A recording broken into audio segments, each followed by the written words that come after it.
In May 2024, a miracle happened on country radio. Randy Travis released a new song. The voice was deep, resonant, and perfect. It sounded exactly like the legend we knew. Fans wept, critics cheered, but there was a devastating secret behind the music. The man singing on the track cannot speak. At 66, Randy sits in silence, trapped by a stroke that stole his voice 12 years ago. This wasn't a comeback. It was a resurrection. Why did this song make the world cry? And how did his wife bring his voice back from the dead? This is the heartbreaking truth behind the miracle. The ghost in the radio. To understand why the tears flowed so freely in 2024, you have to picture the scene. Imagine sitting in a studio in Nashville. The lights are dim. The engineers are adjusting the levels. And sitting in a wheelchair, wearing his signature cowboy hat, is Randy Travis. He is looking at the speakers with an intensity that breaks your heart. When the song Where That Came From begins to play, it doesn't sound like a computer. It doesn't sound like a robot. It sounds like 1987. It sounds like the voice of God that defined a generation. The baritone is warm. The phrasing is effortless. It is the sound of a man who hasn't existed for over a decade.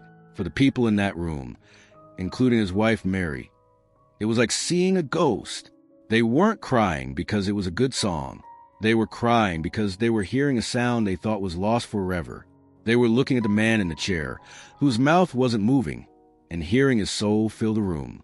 But the reality behind this AI miracle is far more complex and painful than a simple technology headline.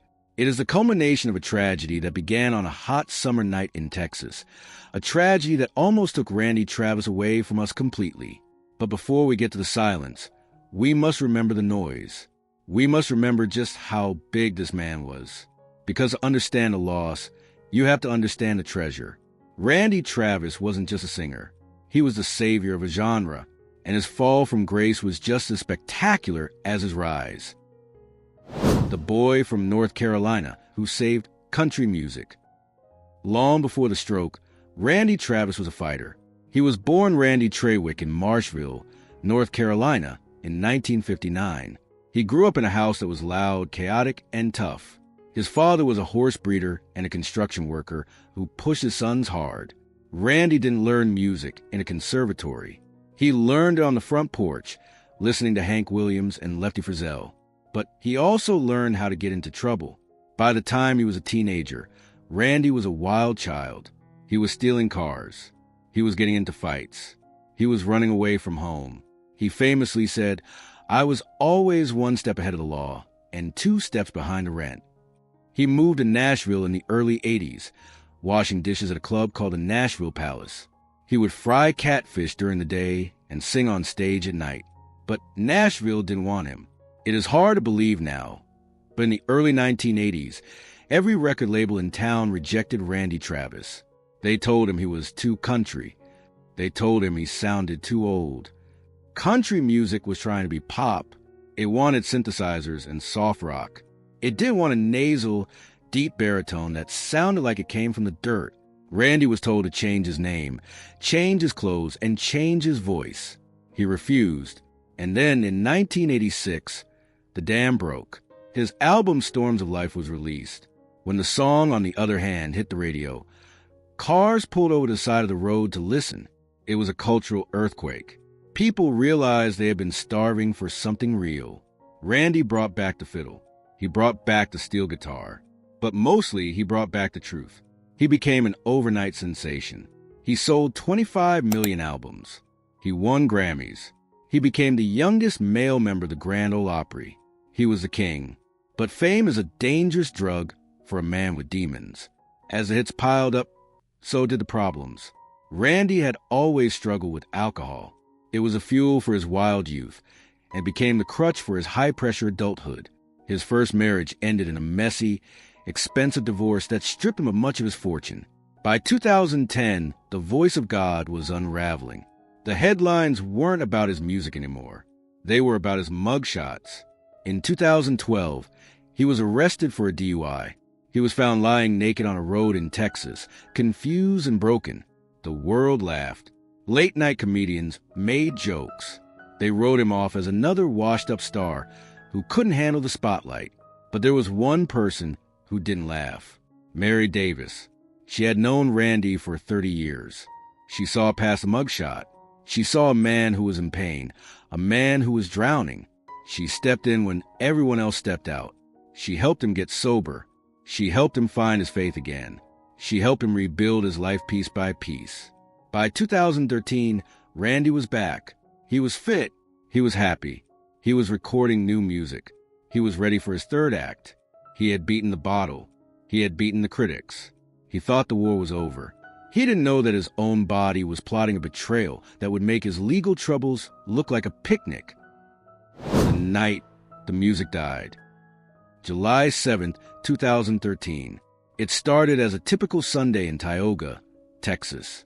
Randy and Mary were planning their future. They were engaged. Life was good. Randy had just finished a workout. He was in the best shape of his life. But then, he mentioned he felt a little congested. He thought it was allergies, maybe a summer cold. Mary looked at him and felt a strange unease. She decided to take him to the emergency room in Sherman, Texas, just to be safe. It was a decision that saved his life. While he was in the ER, Randy collapsed. His heart stopped. The doctors swarmed him. They managed to revive him, but they quickly realized this wasn't a cold. It was viral cardiomyopathy. A virus, a simple invisible intruder, had attacked his heart muscle. It had weakened the organ so severely that it could no longer pump blood effectively. His heart was failing. He was transferred to the Heart Hospital Baylor in Plano. The doctors there told Mary that his condition was critical. They rushed him into surgery to install a device called an Impella, a pump to help his heart function. Mary sat in the waiting room, praying. She thought the heart failure was the worst of it. She thought if his heart survived, they would be okay. But chaos was happening inside his body. During the trauma of the heart failure, a clot formed. It traveled silently through his bloodstream. It moved up his neck. It entered his brain, and it lodged in the left hemisphere. Randy Travis suffered a massive stroke. The stroke hit the center of his brain that controls language, speech, and movement on the right side. When the doctors came out to talk to Mary, their faces were grim. They told her that Randy was in a coma. They told her that his brain was swelling. For 48 hours, he lay there suspended between life and death. When he finally opened his eyes, the man who sang forever and ever, Amen, was gone. The lights were on, but the connection was severed. He was paralyzed on his right side. He was blind in one eye, and he was silent. He had aphasia. Imagine the cruelty of that specific injury. Randy Travis was a poet. His entire life, his entire identity, was built on his ability to communicate emotion through sound. Now, he could hear the words in his head. He could feel the melodies. But the bridge between his brain and his mouth had collapsed.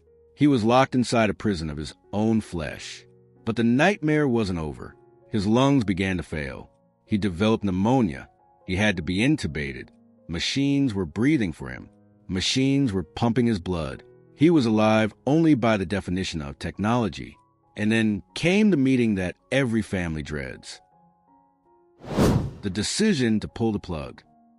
The conference room in the hospital was cold and sterile. Mary sat across from a team of specialists, the best doctors in the world. They laid out the charts. They pointed to the brain scans. They were gentle, but they were firm. Mary, they said, the damage is catastrophic. Even if he survives a pneumonia, his quality of life will be zero. He will likely never walk. He will certainly never talk or sing again. He is trapped. They gave her the advice that medical logic dictated. It is time to let him go. It is time to pull the plug. Mary listened. She respected them. She knew they were looking at the data. But she also knew Randy. She knew the boy who fought his way out of North Carolina. She knew the man who fought his way back from alcoholism. She knew that Randy Travis was stubborn, but she also loved him too much to force him to suffer. If he wanted to go, she would let him go. She wouldn't keep him here for her own selfishness. She decided to let Randy make the choice. She put on protective gear, gloves, a gown, a mask, and walked back into the ICU. The room was filled with the rhythmic hissing of the ventilator and the beeping of monitors. Randy was lying there, tubes running in and out of his body, his eyes half open but glazed. Mary leaned over the bed rail. She got close to his ear. She didn't cry. She needed to be strong for him. She whispered, "Randy, the doctors say there is no hope. They say it's time." She paused. "Do you want to keep fighting? Or do you want to go home to Jesus?" She waited. The seconds felt like hours. And then she felt it. A squeeze. Randy's left hand, the only part of his body he could control, tightened around hers. It wasn't a twitch. It wasn't a reflex. It was a grip. And then a single tear rolled down his cheek. It was the loudest sound he had ever made. He was saying, "I am still here. Do not let me go." Mary straightened up. She wiped the tear from his face. She walked back out to the doctors. She looked in the eye and said two words that changed history. "We fight." She defied the medical advice. She defied the statistics. She told them to keep the machines on. She told them to do whatever it took. That squeeze of the hand was a contract, a vow. Randy promised to fight, and Mary promised to be his soldier. The long road home. The decision to live was just the beginning. The war had just started. Randy spent 6 months in the hospital. Every day was a battle for inches. He had to relearn how to swallow. He had to relearn how to sit up without falling over. He had to relearn how to breathe on his own. But the biggest battle was the silence. The aphasia was severe. Randy could understand what people were saying to him, but he couldn't respond. Imagine the frustration. Imagine the rage. You want to say, "I love you," but your mouth won't move. You want to ask for water, but you can only make a sound. There were days when Randy would look at his guitar, sitting in the corner of the room, and just weep. He would try to pick it up, but his right hand, his picking hand, hung limp at his side. The music was locked away, but Mary refused to let him wallow. She became his voice. She became his translator. She learned to read his micro-expressions. A nod meant yes. A look away meant no. A squeeze meant love. She became his physical therapist. She pushed him when he wanted to quit. When they finally went home to their ranch in Texas, she didn't hide him away. Many celebrities in his condition would have vanished. They would have protected their legacy by hiding their weakness. Mary did the opposite. She took him to the grocery store. She took him to church. She took him to concerts. She put him in the front row of the Grand Ole Opry. When stars like Garth Brooks or Carrie Underwood sang his songs on stage, they would look down and see Randy smiling, mouthing the words he couldn't speak. He became the saint of country music, a living monument to resilience. Then came the moment in 2016 that no one expected. Randy was inducted into the Country Music Hall of Fame. It is the highest honor a singer can receive. The ceremony was emotional. Stars performed his hits. Mary gave a beautiful speech on his behalf. Randy stood next to her, looking frail but proud in his suit. The audience expected him to wave and sit down. But then Mary stepped back. Randy stepped up to the microphone. The room went deadly silent. You could hear a pin drop. He gripped the podium with his good hand. His face contorted with effort. He took a deep breath, and he sang. Amazing Grace, how sweet the sound. It wasn't the booming baritone of 1987. It was raspy. It was shaky. It was off-key. But it was the most beautiful sound anyone had ever heard. The crowd erupted. People were sobbing in the aisles. Grown men were wiping their eyes. It wasn't just a song. It was a declaration of victory. He had beaten death. He had beaten the silence. He sang the whole verse. And when he finished, he smiled that famous crooked smile. Mary stood beside him, beaming. This was her victory, too. She had pulled him back from the grave for this moment. But as inspiring as that moment was, it was also a realization. That was it. That was the limit. He could sing a verse of Amazing Grace, but he couldn't record a new album. He couldn't go on tour. The voice of God was gone. The career was effectively over. Or so he thought, because Mary wasn't done fighting, and technology was about to catch up with her ambition. The resurrection. Fast forward to 2024. Artificial intelligence had become the most controversial topic in the world. People feared it. Musicians hated it. But for Randy and Mary, AI wasn't a threat. It was a key. Warner Music Nashville approached them with a radical idea. They had an old vocal track of Randy's, just a rough demo called Where That Came From. It wasn't usable in its current state, but they had a plan. They brought in a young country singer named James Dupree. James had a voice that naturally sounded a bit like Randy's. They recorded James singing the song, and then they used an AI model trained on 42 of Randy's classic hits to overlay Randy's voice onto James's performance. It was voice cloning. Mary was hesitant at first. Was it ethical? Was it fake? Would the fans hate it? But then she looked at Randy. She saw a man who had been silenced for 11 years, a man who had music in his soul that had nowhere to go. She asked him, "Do you want to do this?" Randy's eyes lit up. He nodded vigorously. Yes. The process was painstaking. But when they played the finished track for Randy in the studio, the reaction was visceral. The music started, and then his voice filled the room. Not the raspy, stroke-damaged voice, but the rich, golden baritone of his prime. The voice that made him a legend. Randy broke down. He put his head in his hands and wept. For the first time in a decade, he heard himself. He wasn't the broken man in the wheelchair. He was the king again. Mary held him, tears streaming down her face. She said later, "It's not about replacing Randy. It's about giving him his voice back." When the song was released, the reaction was overwhelming. Yes, there were debates about AI. But for the fans, hearing that voice again felt like a miracle. It opened the door for something even bigger, the More Life Tour. Randy went back on the road. The band was there. The bus was there. And Randy was there. He sat in a chair on the side of the stage, watching James Dupree sing his hits. It is a surreal, beautiful experience. The audience watches James sing, but they look at Randy. Every time a song ends, the spotlight hits the old man in the chair. He smiles. He waves his good hand. He nods, "Thank you." And the crowd goes insane. They give him standing ovations after every song. They aren't clapping for performance. They are clapping for survival.